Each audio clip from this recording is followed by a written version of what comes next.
Today we're going to be discussing a citation that the Illinois Department of Public Health recently issued to ManorCare of Oak Lawn West Nursing Home after a resident there suffered a fracture to the tibia and fibula in a fall from bed. My name is Barry Doyle. I'm a lawyer in Skokie practicing nursing home abuse and neglect work throughout the state of Illinois.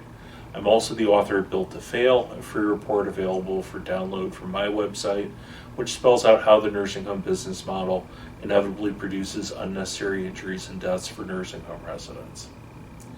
The care planning process is really the staple of how routine care is provided in a nursing home setting. There are 6 basic steps to the care planning process. The first of these is an assessment of the risks to the health and well-being of the resident. Secondly is the development of a care plan. The third is communication of the care plan to the staff. The fourth is the implementation of that care plan on a day-to-day, shift-to-shift basis by the staff members who are charged with carrying that out.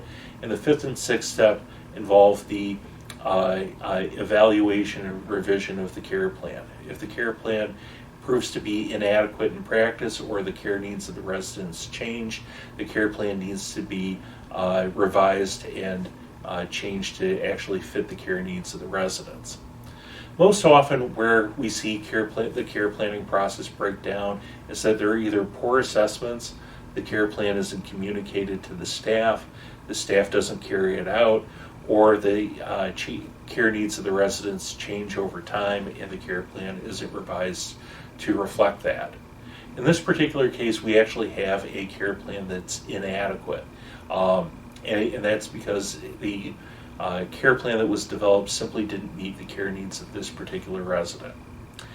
This resident had significant contractures of all 4 extremities. A contracture is tightening of the muscles, which significantly limit the function and range of motion of the joints. And when a resident has contractures of the extremities, and especially to the extent that this resident did, generally a care plan should call for the assist of 2 staff members with bed mobility, which involves turning and repositioning the resident in bed. On the day of this incident, the resident was receiving incontinence care from a single aide.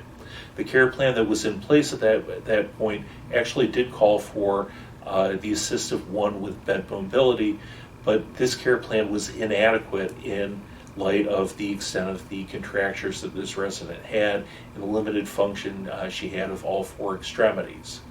While the 1 aide was trying to provide incontinence care to this resident, the resident's legs went over the edge of the bed and the resident fell to the floor with her body on top of her, breaking her tibia and fibula. In other words, the 2 bones in the lower leg, and ultimately had to be taken to the hospital for care of these fractures.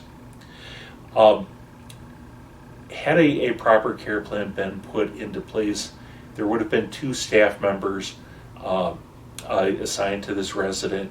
1 would have been providing the actual incontinence care, while the other resident or staff member would have been assuring the safe position of the resident on the bed. And this is something that, had it been implemented, likely would have prevented this resident from falling from bed and suffering these really unnecessary injuries. I hope you found this interesting. If you have any questions regarding this or any other nursing home abuse and neglect issue, please feel free to reach out to us.